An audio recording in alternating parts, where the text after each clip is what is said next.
नमस्कार, मैं Uday Shankar. News bioscope में आप सबों का स्वागत है। मोदी सरकार के तीसरे कार्यकाल का पहला बजट आ चुका है और पहला बजट वाकई में काफी छाप छोड़ने वाला बजट कहा जा रहा है, क्योंकि कई चीजों की कीमतों में कमी हुई है। जो जरूरी दिनों दिन की जरूरत की चीजें होती हैं वहां राहत दी गई है। सबसे बड़ी राहत किसानों को दी गई है, युवाओं को दी गई है। मुद्रा लोन की रकम 10 लाख से बढ़ाकर उसकी कैपेसिटी 20 लाख कर दी गई है।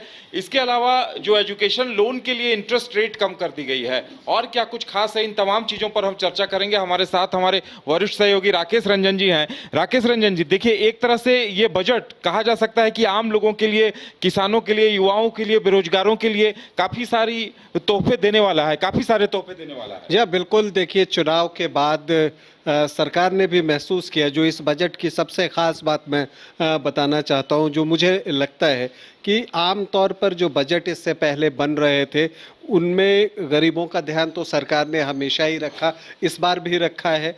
और ये कहा जाता था कि फिर ये उद्योगपतियों के लिए बजट है और आम तौर पर जो है, जो मिडिल क्लास होता था वो छूट जाता था। तो इस बार बजट में मिडिल क्लास पर जो है वो सरकार ने तवज्जो दिया है, उस पर ध्यान दिया है।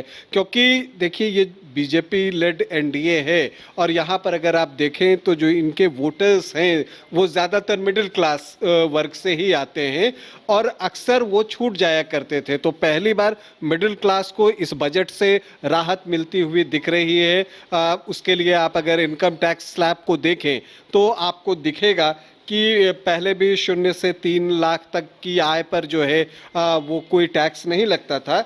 लेकिन जो एक स्लैब 3 से 6 लाख तक का था, जहां पर 5% टैक्स जो है इम्पोज किया जाता है, उस स्लैब को 3 से 7 लाख कर दिया गया है। मतलब जो 6 से 7 लाख पाते थे वो जो पहले 10% देते थे वो अब 5 लाख वाली श्रेणी में आ गए हैं। चूंकि महंगाई बढ़ी है, लोगों की सैलरी बढ़ी है, तो जब सैलरी बढ़ती है तो आप नेचुरली हायर स्लैब में चल जाते हैं। और अगर उसे महंगाई के साथ एकोमोडेट नहीं किया जाए तो जितनी सैलरी बढ़ती है उससे ज़्यादा नुकसान हो जाता है टैक्स के रूप में। तो इसे देखते हुए सरकार ने ये बड़ा फैसला लिया है कि जो पहले 6 लाख तक थे, अब मान लीजिए उनकी सैलरी जो है इस 1 साल में 1 लाख रुपए तक बढ़ गई होगी तो उन पर कोई अतिरिक्त बोझ नहीं पड़ेगा, क्योंकि अब ये स्लैब 3 से 7 लाख का हो गया है।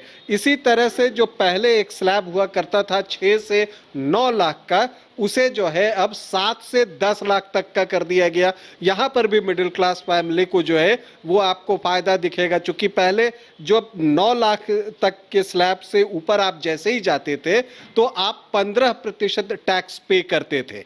अब जो है 10 लाख तक आप 10% ही टैक्स जो है आपको देना होगा। तो यहाँ पर भी मिडिल क्लास को बड़ा फायदा, सैलरीड मिडिल क्लास के लिए खास करके अगर आप देखें तो ये बड़ा फायदा है।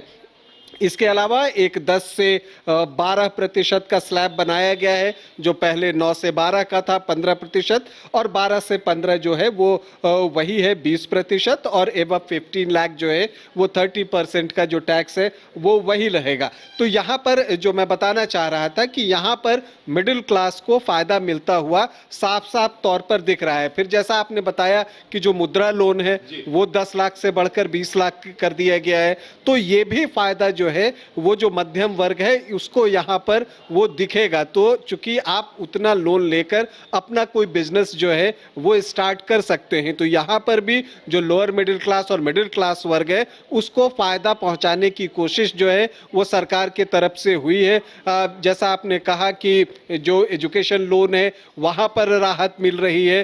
तो ये सारी चीजों को अगर आप देखें तो ये जो बजट है वो दिखता है कि मिडिल क्लास को फायदा पहुंचाने वाला है। वैसे ये बजट जो है अगर आप देखें तो आम लोगों के लिए भी फायदेमंद है। 3 करोड़ नए घर बनने हैं जो कि मिलेंगे यहीं के लोगों को, तो वो एक फायदा जो है वो आपको दिख रहा है। जो कि आपको जिन्हें कि प्रधानमंत्री आवास योजना में घर मिलता है उनके लिए जो है ये फायदे की स्थिति हो सकती है। तो ऐसी बहुत सारी चीजें जो है वो की गई हैं। इन सब के बीच जो एक राहत, किसानों को बड़ी राहत दी गई है और ये उन कहा गया है ये बायोफ्यूल प्राकृतिक खेती के जरिए उसे बनाया जाएगा, तो ये भी एक, अगर जो किसान इसका फायदा उठाते हैं उनके लिए एक बड़ा तोहफा होगा। जी हाँ, बिल्कुल। देखिए, बायोफ्यूल की बात कर लीजिए, दलहन और तिलहन फसलों पर जो है वो राहत देने की कोशिश की गई है। तो इस बजट में देखिए किसानों के लिए बहुत कुछ है, और ये भी इस सरकार का प्रयास रहा है। अगर आप पिछले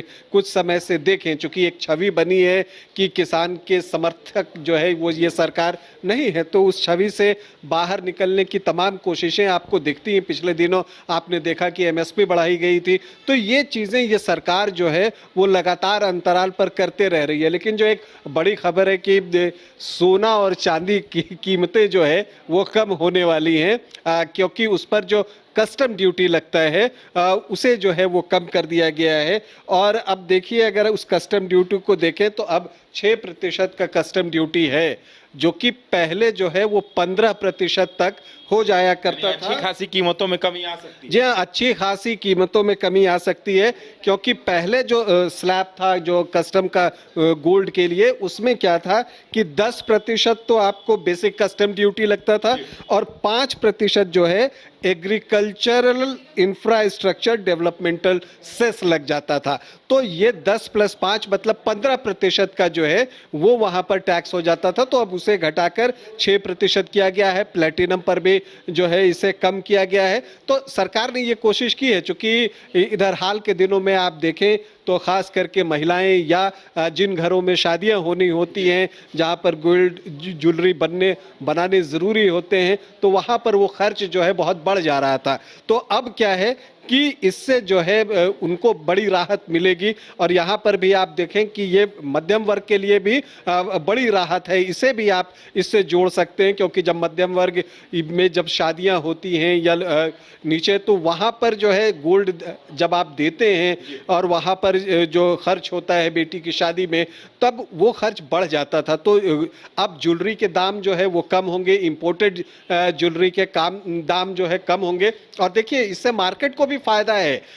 ऐसे आमतौर पर आपको दिखता है कि कस्टम ड्यूटी कम कर देगा, कीमतें कम होंगी, लेकिन जब कीमतें कम होती हैं तो डिमांड बढ़ जाती है। तो बाजार को इसका फायदा तो जी हाँ, तो जब भी डिमांड जो है ऊपर जाएगा तो वो नेचुरली जो है बाजार को इसका फायदा मिलेगा। तो कुल मिलाकर एक बहुत एक बात जो बजट को लेकर चर्चा में सामने आ रही है कि बिहार और आंध्र प्रदेश को बड़े बड़े तोहफे दिए गए हैं, और बेसिक इंफ्रास्ट्रक्चर तैयार करने की बिहार में बात कही गई है। देखिए, कहीं ना कहीं ये कोरिलेट करता है कि विशेष राज्य के दर्जे को अगर खारिज किया गया है उस मांग को, तो कहीं ना कहीं बिहार को बड़ी सौगातें दी गई है। और देखिए, विपक्ष तो इस बात को लेकर आलोचना कर रहा है कि कहीं ना कहीं सरकार दबाव में रही है, ये भी दिखाई दे रहा है। देखिए, विपक्ष का काम होता है कहना, तो वो तो कहेंगे, और इसे मैं गलत भी नहीं मानता। वो भी राजनीति करने आए हैं। और देखिए, कोई भी बजट हो या कोई भी काम जब आप करते हैं तो वो परफेक्ट तो कभी कोई कर ही नहीं सका है। तो आप कमियां ढूंढने निकले तो वो निकलती हैं, और उनके अपने आरोप हैं। और उनका ये कहना है कि जो सहयोगी दल हैं, जनता दल यूनाइटेड बिहार में और तेलुगु देशम पार्टी आंध्र प्रदेश में, चूंकि उनके सपोर्ट से ये सरकार चल रही है, तो उनको जो है दबाव में जो है फायदा पहुंचाया गया है। अब यही विपक्ष था जब कैबिनेट का एक्सपेंशन हुआ था, और जब कोई बड़ा मंत्रालय इन दोनों दलों को नहीं मिला था, तो वो कह रहा था कि दोनों सहयोगी दलों को। लेकिन एक बिल्कुल बजट में एक और बड़ी बात है कि मानवीय आपदा, चाहे वो बिहार की बाढ़ हो या फिर आसाम की बाढ़ हो, उन्हें भी राहत भरपूर देने का ऐलान किया गया। जी हाँ, इसमें हिमाचल को भी शामिल किया गया है, जहां कांग्रेस की सरकार है। तो इसलिए इस सरकार की तरफ से और इस बजट में, और ये होना भी चाहिए, जब आप बजट बनाते हैं तो आप सभी ओर देखते हैं और सब पर आपका ध्यान होना भी चाहिए। देखिए, वैसे अगर आप सहयोगी दलों की बात करें, और जैसा विपक्ष भी कह रहा है, तो इस बजट से अगर जो है सहयोगी दल बिहार और आंध्र प्रदेश जो है, ये दोनों बम बम है एकदम, क्योंकि इन दोनों को सबसे ज्यादा मिला है। ये अपेक्षित भी था। बिहार जो है स्पेशल पैकेज के साथ साथ विशेष राज्य के दर्जे की मांग कर रहा था, लेकिन जब बजट से एक दिन पहले ये खबर आ गई कि विशेष राज्य का दर्जा नहीं दिया जा सकता है, तो बहुत सारी आलोचनाएं हुई और दिलचस्प ये रहा कि जब आज बजट आ गया तो ये भी कहा जा रहा है कि ये बिहार का बजट है। तो ये दो विरोधाभासी बातें हैं। तो अब जो है अब देखिए कि ये पैकेज मिला है, अब इसका उपयोग हो और उसका लाभ जो है बिहार के लोगों को मिले, ये बड़ी बात है। और यहाँ पर आप देखिए कि दिल खोल कर जो है बिहार को मिला है और वहाँ पर स्ट्रक्चर को आप डेवलप करें तो इससे अच्छी बात कुछ नहीं हो सकती है। अगर आप देखें यहाँ पर तो एक्सप्रेसवे 3 जो है वो बन रहे हैं, पिरपैती में जो है 24,000 मेगावाट की बिजली परियोजना की बात हो रही है। तो बहुत सारी चीज़ें जो है आपको इस बजट में देखने को मिलेंगी। तो इसलिए मुझे लगता है कि ये बजट बिहार और आंध्र प्रदेश के लिए तो बेहतर है ही, बाकी युवाओं के लिए आप कह लीजिए, किसानों के लिए आप कह लीजिए और सबसे बड़ी बात मिडिल क्लास के लिए आप कह लीजिए, तो इस बजट में बहुत कुछ है। बिल्कुल, तो कुल मिलाकर मोटा मोटी सहज सरल शब्दों में कहा जा सकता है कि युवाओं के लिए, किसानों के लिए, मेहनतकश लोगों के लिए, बेरोजगारों के लिए ये काफी एक बेहतर बजट कहा जा सकता है। और ये एक प्रयास है कि आने वाले 2-3 सालों में जब नए लोगों को इस बजट का लाभ मिलेगा तो उन्हें धीरे धीरे और फायदा होता हुआ दिखाई देगा। एक नींव रखने की कोशिश की गई है। तो फिलहाल हमारे साथ इतना ही। धीरे धीरे एक्सपर्ट्स के ओपिनियन क्या कुछ आता है बजट को लेकर, ये भी हम आपको बताएंगे, लेकिन फिलहाल इतना ही। हमें दीजिए इजाजत और आप देखते रहिए न्यूज़ बाइस्कोप। नमस्कार।